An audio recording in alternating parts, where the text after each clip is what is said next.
Futures and options on futures trading involve substantial risk and is not a suitable investment for all types of investors. Past results are not necessarily indicative of future results. When I use the word I in this video, it refers to what I teach in my charting course or what I author in my twice daily oral and written updates. Prices shown on charts and quote boards are in real time and take into account all known activity up to this point in time. And if you'd like to read more of this disclaimer, simply hit the pause key on your video player.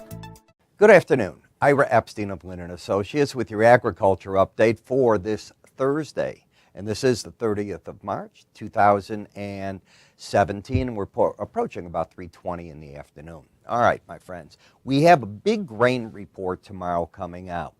And in that report, the big things that traders are going to look at is the acreage shifts between corn and soybeans. Now, we have a lot of contacts in the business, and one of them that I like the best, I had a long talk with him today in the office as he's holding a symposium now near us. And he thinks that the acreage shift is bigger than people think, and that's because of the profitability that soybeans were offering and have been offering over corn. And the talk that he's got is at least 92 million acres are going to go into soybeans, and according to his survey, it could be up as high as 95. Now, anything over 92 could set this market on fire to the downside. 95, you wouldn't trade, I think, for a couple of days. I know that sounds crazy, but it wouldn't surprise me. That is not necessarily bullish corn because we have so much corn that's still in storage and so much of it's still around. But it would be difficult on that basis to want to get overly bearish corn. That's the point that I'm making. In the sugar market, it's a combination of the large crop that you have in Brazil coming at us and not as much damage in Australian crops from the second day of looking at what the cyclone did to impact that market. The pig crop report came out this afternoon, and the overall take is for the summer hogs a bit bearish. They were about 1% greater than the forecasts were calling for. So let's take a look and get a feel for what's going on here. As you can see, you've gone from 1080 to today's low of 961, so you're down $1.19 going into the report. Now, here's the other part of that. Let's assume that you don't get that 92 million acres I just mentioned. What if the shift just kicks up into the 90 million acre area? This market's priced in a bigger number. You can get a bump in it. Going through this report tomorrow, and it comes out at 11 a.m. Central Daylight Time, very dangerous. I advise traders not to go through the report, and the reason is it's the same equivalent as an unknown Fed report that you go on. Are they going to raise rates or not? Which way did they go, and how do the algo traders deal with it? In looking at the market on a closing basis, you've gone from 1063 to 1052 rather, for 963, about 90-cent drop in the market. When we take a look at the daily chart, you can see it just keeps falling apart, and the trend is clearly lower highs, lower lows, under the 18-day average. The bearish crossover in this case did work, and the market has gone down for new lows. The Bollinger Band is right here at 960 and a quarter. You hit 961, you're at that area where potential support shows just because you hit the lower Bollinger Band, not from the fundamentals. But anything can happen after that report tomorrow. Slow stochastics, bearish, locked in, and that's driving prices continually down.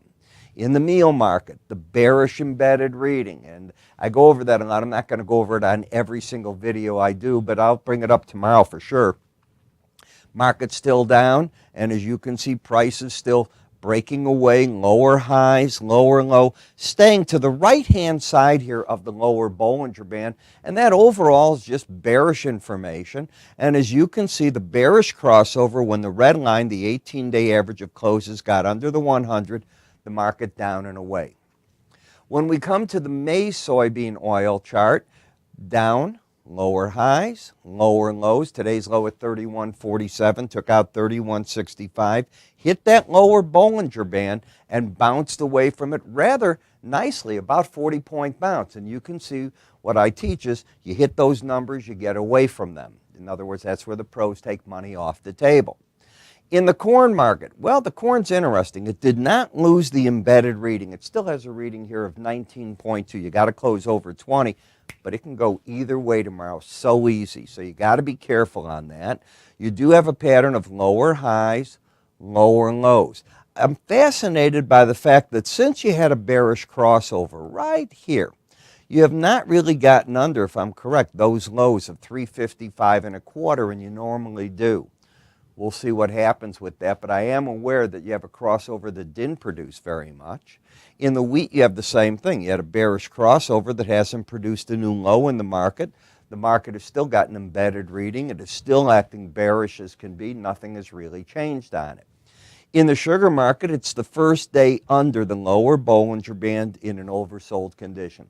Not the ideal spot to be trying to be a hero and get short that market. The odds of staying under a Bollinger Band are only 5% of the time. That doesn't mean the band can't fall lower and chase price, but if you take a look at other situations, you tell me what you see. That is the area, and I'll say it again, where I think pros take money off the table. In the coffee market, you have a pattern of higher lows and higher highs. So the swing line is up, and that's bullish, but you're under the 18-day average of closes, and that means the two fight each other and they get neutralized. You have downside bias, but an upside swing line trend, and you have a market that's in oversold territory. Not keen on that trade.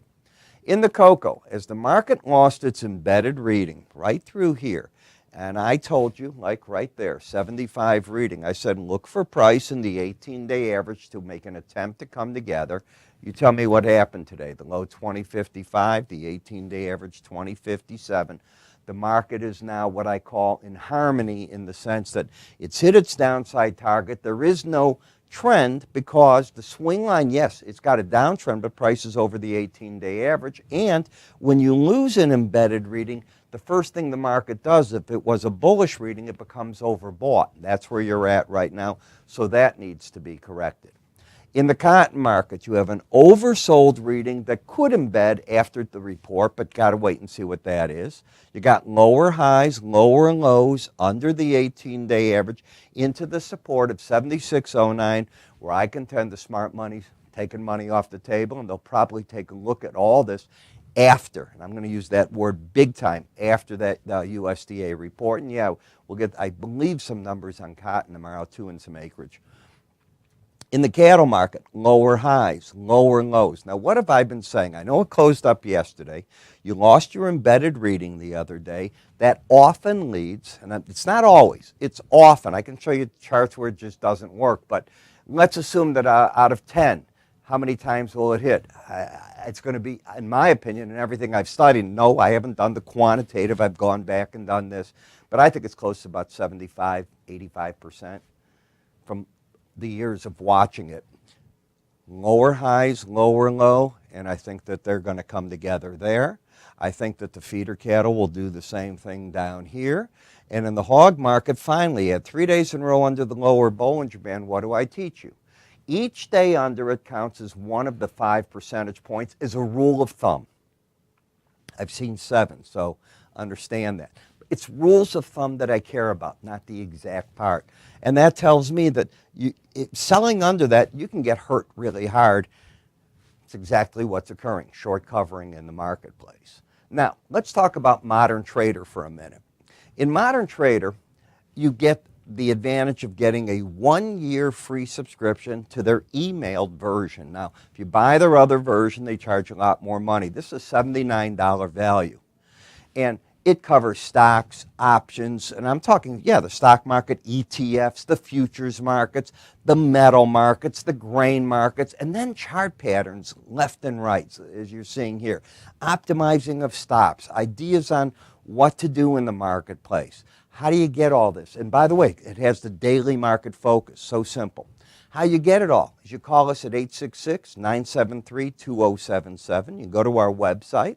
You can also at any point in time click right up here. If you see me on YouTube, there'll be an icon right here. Click on it, the form will appear, and away you go. I'm Ira Epstein. Thanks for watching, and I'll talk to you all tomorrow.